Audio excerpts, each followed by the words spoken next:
Om. Half of the month of Paush passed away, and it was the first day of January, 1886. As the master felt rather well that day, he expressed a desire to come out of his room and have a walk in the garden for some time. It was a holiday, and the householder devotees came one by one and in groups shortly after midday.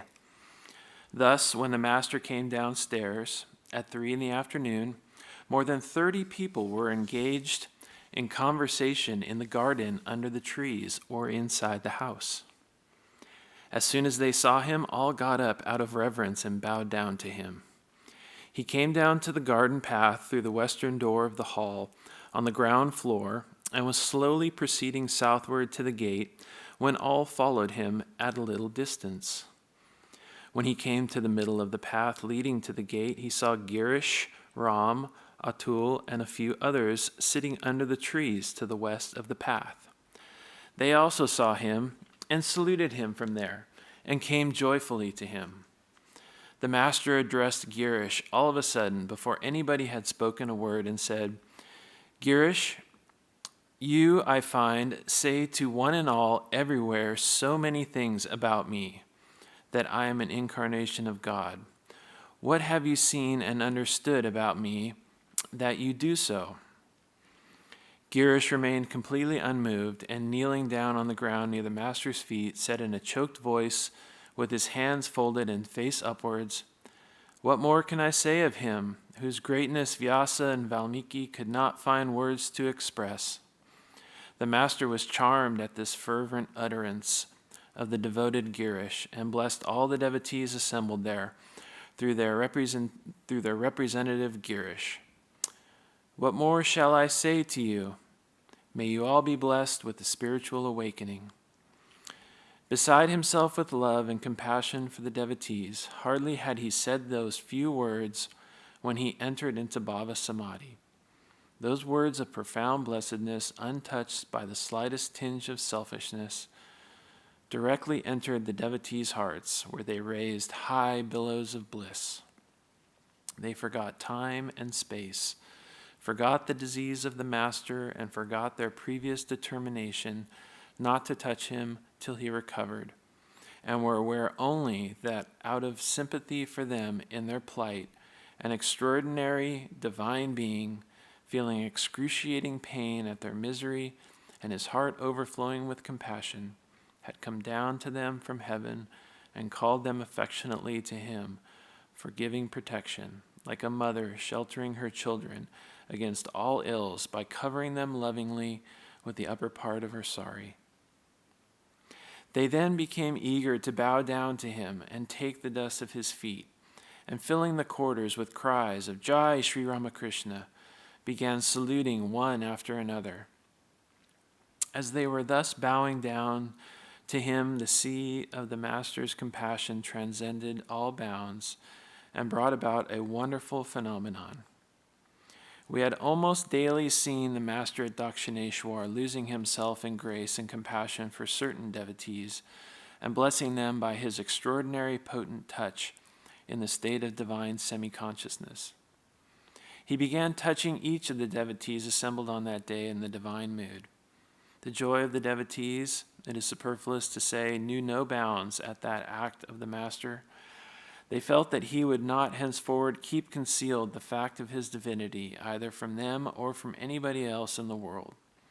And knowing as they did, nevertheless, their own defects, spiritual destitution, and incompatibility, they had not the slightest doubt that all alike, the sinner as well as the afflicted, would find refuge at his feet, a touch of which dispelled all fear forever. Unable to utter a single word owing to that wonderful occurrence, some were only looking steadfastly at him as if they were under the spell of a mantra. Some others called aloud to all within the house to come and be blessed by receiving the master's grace. And still others collected flowers and worshipped him with them, uttering mantras.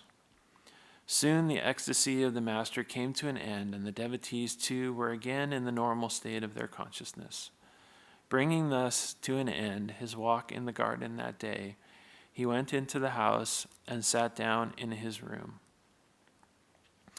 Some devotees, like Ramchandra, have described the happening of that day as the transformation by the master of himself into the Kalpataru, the wish-fulfilling tree. But it is more reasonable, it seems to us, to call it the self-revelation of the master, or the bestowal of freedom from fear on all devotees by revealing himself. The Kalpataru, it is said, gives to all whatever good or bad they ask for. But the master did not do so. He made clear through that event the fact of his being a God-man and of his bestowal of protection against and freedom from fear on all without the slightest discrimination. Be that as it may, of all the people that felt blessed by having his grace on that day, Ramchandra Das is worthy of being particularly mentioned. For as soon as he bowed down to him, the master in ecstasy placed his lotus foot on Haran's head. It is only on a few occasions that we saw him bestow his grace in this way. Ramlal Chattopadhyaya was present there on that day, on that occasion, and also received the master's grace. Asked about it, he said, I could formerly see a part only of the holy person of my chosen ideal with my mind's eye at the time of meditation. When I saw the lotus feet, I could not see the face. Again, perhaps I saw the person from the face to the waist, but could not see the holy feet. And whatever I saw never seemed to be alive. But no sooner had the master touched me that day than the form of my chosen ideal appeared suddenly from head to foot in the lotus of my heart and moved and looked benign and effulgent. We remember the names of 9 or 10 only of the persons who were present on the spot during this day's occurrence. They are Girish, Atul, Ram, Navagopal, Haran Mohan, Vaikuntha, Kishori, Haran, Ramlal, and Akshay. Mahendranath, the writer of the Gospel of Sri Ramakrishna, was also perhaps present. But it is a matter for wonder that none of the sannyasi devotees of the Master was present there that day. Narendranath and many others of them had been engaged in sadhana beside the Master's service in the previous night for long hours, and feeling tired, they were sleeping within the house. Although Latu and Sara were awake and saw what was taking place from the roof of the first floor to the south of the master's room, they refrained voluntarily from going there. For as soon as the master went downstairs to have a walk in the garden, they put his bedding, etc., in the sun and were cleaning the room. Thinking that it might cause inconvenience to the master if they left their duties half finished, they did not feel inclined to go there. We asked a few others, including Vaikuntanath, about their experiences on that day. We shall bring this subject to a close by recording what Vaikuntha has told us. Vaikuntha met the Master at about the same time as we did. We have already mentioned something of how the Master gave him instructions and molded his life since then. The Master rendered his life full of bliss by initiating him in a mantra. Vaikuntha engaged himself in sadhana since that time and was striving his best that he might have the vision of his chosen ideal. Knowing that he could not succeed in his attempt without the Master's grace, he was from time to time plaintively praying to him for it, especially when the Master became physically ill and came to Calcutta and then to Kashipur for treatment. During this period also, twice or thrice, Vaikuntha got the opportunity of humbly beseeching him for the fulfillment of his heart's desire.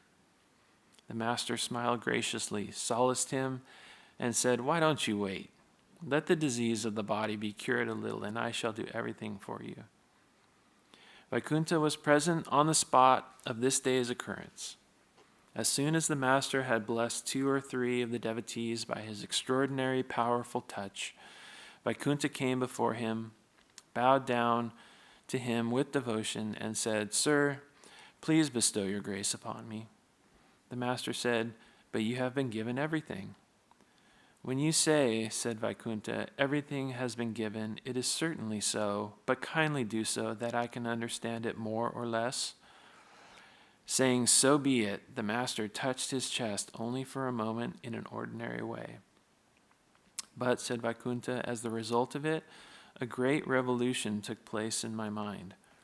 I saw the figure of the master lit up with a gracious smile in the sky, in the houses, trees, plants, men, and in whatever else I looked. I did not know how to contain my delight within myself, and seeing then you two on the roof, I called aloud, saying, "Oh, you all, wherever you may be, come without delay." That mental attitude and vision of mine continued for some days throughout my waking state. I became amazed and charmed with the holy vision of the Master in all things. It continued to be so wherever I went, to office or elsewhere on any business. I could not attend to the work on hand, and it suffered. I tried to forget that vision for some time when I found that work was suffering, but failed. I then understood a little of why Arjuna felt afraid to see the universal form of the Divine Lord and prayed to him to withdraw it. Remembering the statement of the scriptures that liberated souls always remain in the same elevated state, I could then but catch a glimpse of the extent of desirelessness the mind has to develop to have the capacity to remain in that high state.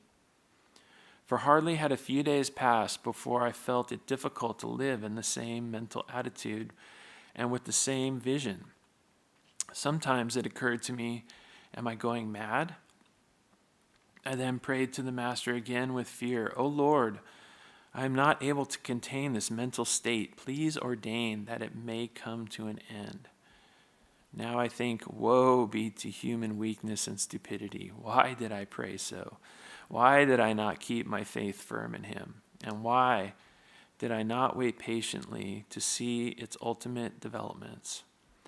I might at most have become mad, or the body might have dropped off. But as soon as I prayed in that manner, the said vision and mental state came to an end one day. My firm conviction is that they were removed by the same extraordinary being from whom I had got them. But he preserved compassionately a small part of it, perhaps because there arose no prayer in my mind for its complete removal. I felt blessed and amazed at the sudden appearance of this vision a few times daily, the vision of the gracious figure of the Master, made effulgent by the divine mood. Om Shanti, Shanti, Shanti. Peace, peace, peace be unto us all.